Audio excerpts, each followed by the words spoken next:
Genesis chapter 21.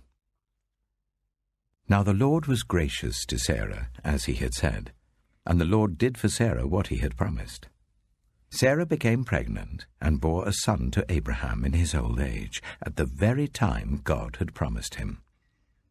Abraham gave the name Isaac to the son Sarah bore him.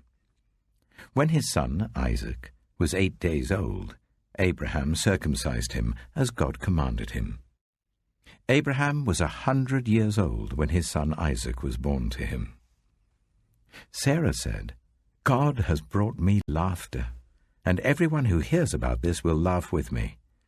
And she added, "Who would have said to Abraham that Sarah would nurse children? Yet I have borne him a son in his old age."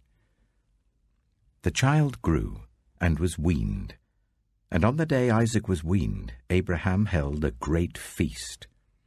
But Sarah saw that the son whom Hagar the Egyptian had borne to Abraham was mocking, and she said to Abraham, "Get rid of that slave woman and her son, for that woman's son will never share in the inheritance with my son Isaac." The matter distressed Abraham greatly because it concerned his son. But God said to him, "Do not be so distressed about the boy and your slave woman. Listen to whatever Sarah tells you, because it is through Isaac that your offspring will be reckoned. I will make the son of the slave into a nation also, because he is your offspring." Early the next morning, Abraham took some food and a skin of water and gave them to Hagar. He set them on her shoulders and then sent her off with the boy. She went on her way and wandered in the desert of Beersheba.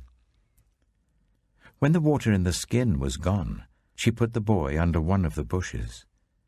Then she went off and sat down about a bow shot away, for she thought, "I cannot watch the boy die." And as she sat there, she began to sob. God heard the boy crying, and the angel of God called to Hagar from heaven and said to her, "What is the matter, Hagar? Do not be afraid. God has heard the boy crying as he lies there. Lift the boy up and take him by the hand, for I will make him into a great nation." Then God opened her eyes, and she saw a well of water. So she went and filled the skin with water and gave the boy a drink. God was with the boy as he grew up. He lived in the desert and became an archer. While he was living in the desert of Paran, his mother got a wife for him from Egypt. At that time, Abimelech and Phicol, the commander of his forces, said to Abraham, "God is with you in everything you do. Now swear to me here before God that you will not deal falsely with me or my children or my descendants. Show to me and the country where you now reside as a foreigner the same kindness I have shown to you." Abraham said, "I swear it." Then Abraham complained to Abimelech about a well of water that Abimelech's servants had seized. But Abimelech said, "I don't know who has done this. You did not tell me, and I heard about it only today." So Abraham brought sheep and cattle and gave them to Abimelech, and the two men made a treaty. Abraham set apart 7 ewe lambs from the flock, and Abimelech asked Abraham, "What is the meaning of these 7 ewe lambs you have set apart by themselves?" He replied, "Accept these 7 lambs from my hand as a witness that I dug this well." So that place was called Beersheba, because the 2 men swore an oath there. After the treaty had been made at Beersheba, Abimelech and Phicol, the commander of his forces, returned to the land of the Philistines. Abraham planted a tamarisk tree in Beersheba, and there he called on the name of the Lord, the eternal God. And Abraham stayed in the land of the Philistines for a long time.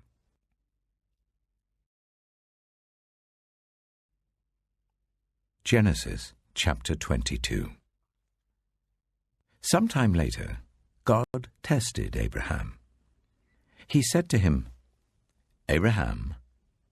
"Here I am," he replied. Then God said, "Take your son, your only son, whom you love, Isaac, and go to the region of Moriah. Sacrifice him there as a burnt offering on a mountain I will show you." Early the next morning, Abraham got up and loaded his donkey. He took with him 2 of his servants and his son Isaac. When he had cut enough wood for the burnt offering, he set out for the place God had told him about. On the 3rd day, Abraham looked up and saw the place in the distance. He said to his servants, "Stay here with the donkey while I and the boy go over there.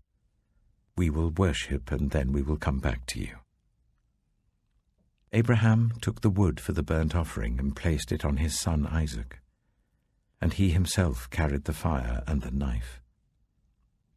As the 2 of them went on together, Isaac spoke up and said to his father Abraham, "Father?" "Yes, my son," Abraham replied. "The fire and wood are here," Isaac said, "but where is the lamb for the burnt offering?"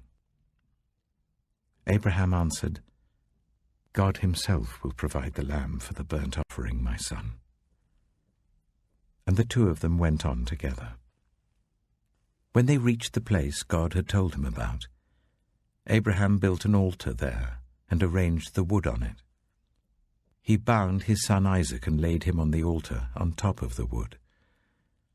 Then he reached out his hand and took the knife to slay his son.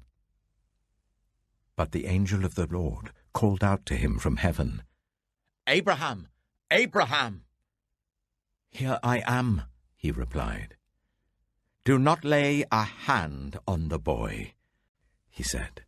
"Do not do anything to him. Now I know that you fear God, because you have not withheld from me your son, your only son."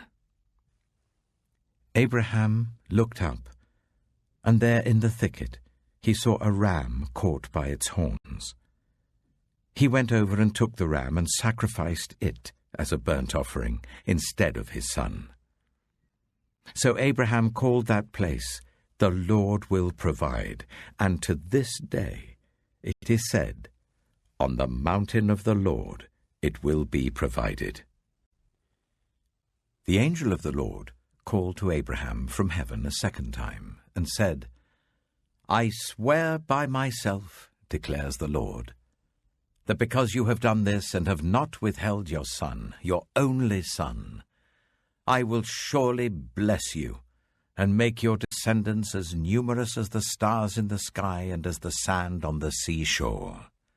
Your descendants will take possession of the cities of their enemies, and through your offspring all nations on earth will be blessed, because you have obeyed me." Then Abraham returned to his servants, and they set off together for Beersheba. And Abraham stayed in Beersheba. Some time later, Abraham was told, "Milcah is also a mother. She has borne sons to your brother Nahor. Uz the firstborn, Buz his brother, Kemuel the father of Aram, Kesed, Hazo, Pildash, Jiplaph, and Bethuel. Bethuel became the father of Rebekah. Milcah bore these 8 sons to Abraham's brother Nahor. His concubine, whose name was Rumah, also had sons, Teba, Gaham, Tahash, and Maacah.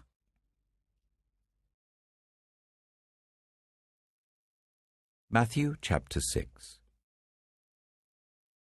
Be careful not to practice your righteousness in front of others to be seen by them. If you do, you will have no reward from your Father in heaven. So when you give to the needy, do not announce it with trumpets, as the hypocrites do in the synagogues and on the streets, to be honored by others. Truly I tell you, they have received their reward in full.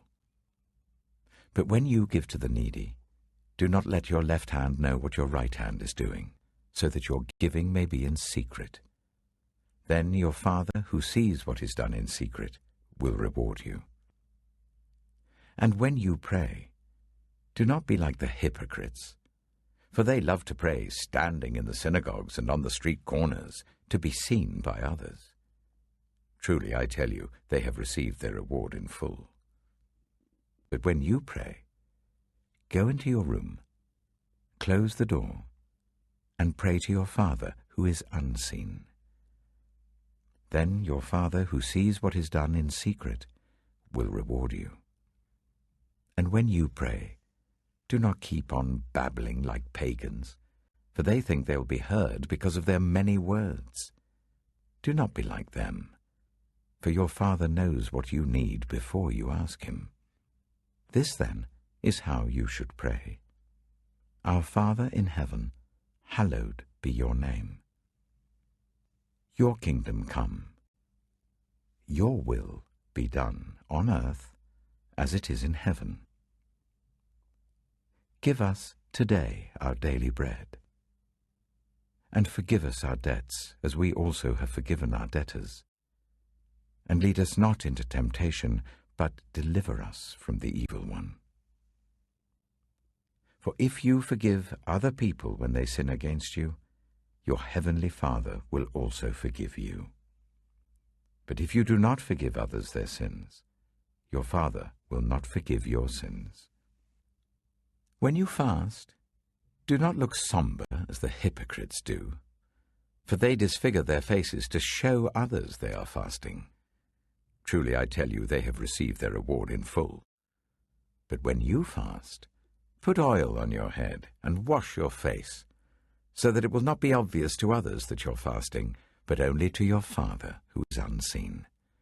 And your Father who sees what is done in secret will reward you. Do not store up for yourselves treasures on earth, where moths and vermin destroy, and where thieves break in and steal. But store up for yourselves treasures in heaven, where moths and vermin do not destroy, where thieves do not break in and steal. For where your treasure is, there your heart will be also. The eye is the lamp of the body. If your eyes are healthy, your whole body will be full of light. But if your eyes are unhealthy, your whole body will be full of darkness.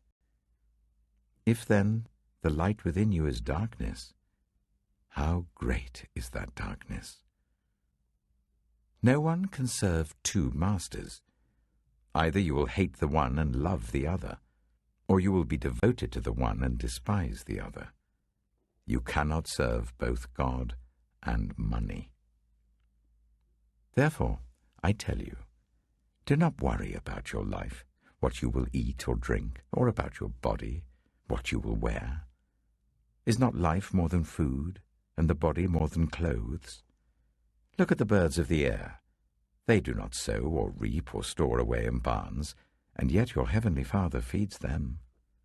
Are you not much more valuable than they? Can any one of you, by worrying, add a single hour to your life? And why do you worry about clothes? See how the flowers of the field grow. They do not labor or spin. Yet I tell you that not even Solomon, in all his splendor, was dressed like one of these. And if that is how God clothes the grass of the field, which is here today and tomorrow is thrown into the fire, will he not much more clothe you, you of little faith? So do not worry, saying, what shall we eat, or what shall we drink, or what shall we wear? For the pagans run after all these things, and your heavenly Father knows that you need them. But seek first his kingdom and his righteousness, and all these things will be given to you as well. Therefore do not worry about tomorrow, for tomorrow will worry about itself. Each day has enough trouble of its own.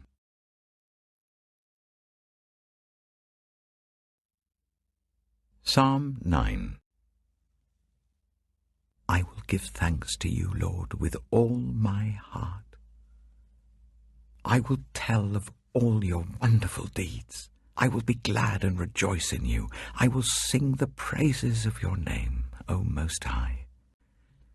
My enemies turn back. They stumble and perish before you. For you have upheld my right and my cause, sitting enthroned as the righteous judge. You have rebuked the nations and destroyed the wicked. You have blotted out their name for ever and ever. Endless ruin has overtaken my enemies. You have uprooted their cities. Even the memory of them has perished. The Lord reigns forever. He has established his throne for judgment. He rules the world in righteousness and judges the people with equity. The Lord is a refuge for the oppressed, a stronghold in times of trouble. Those who know your name trust in you, for you, Lord, have never forsaken those who seek you. Sing the praises of the Lord enthroned in Zion. Proclaim among the nations what he has done. For he who avenges blood remembers. He does not ignore the cries of the afflicted.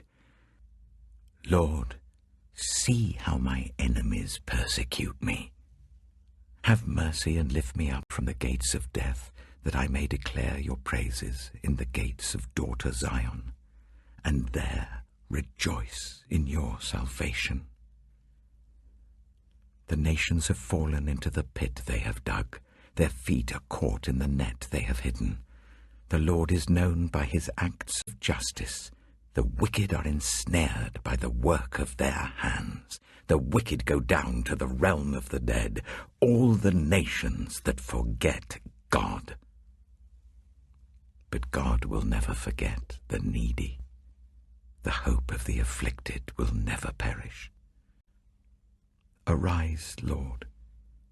Do not let mortals triumph. Let the nations be judged in your presence.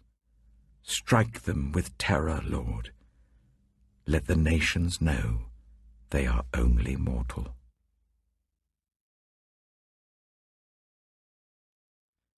Proverbs chapter 9. Wisdom has built her house. She has set up its 7 pillars. She has prepared her meat and mixed her wine. She has also set her table. She has sent out her servants, and she calls from the highest point of the city. Let all who are simple come to my house. To those who have no sense, she says, Come, eat my food and drink the wine I've mixed. Leave your simple ways and you will live. Walk in the way of insight. Whoever corrects a mocker invites insults. Whoever rebukes the wicked incurs abuse. Do not rebuke mockers, or they will hate you. Rebuke the wise, and they will love you. Instruct the wise, and they will be wiser still. Teach the righteous, and they will add to their learning. The fear of the Lord is the beginning of wisdom, and knowledge of the Holy One is understanding. For through wisdom your days will be many, and years will be added to your life.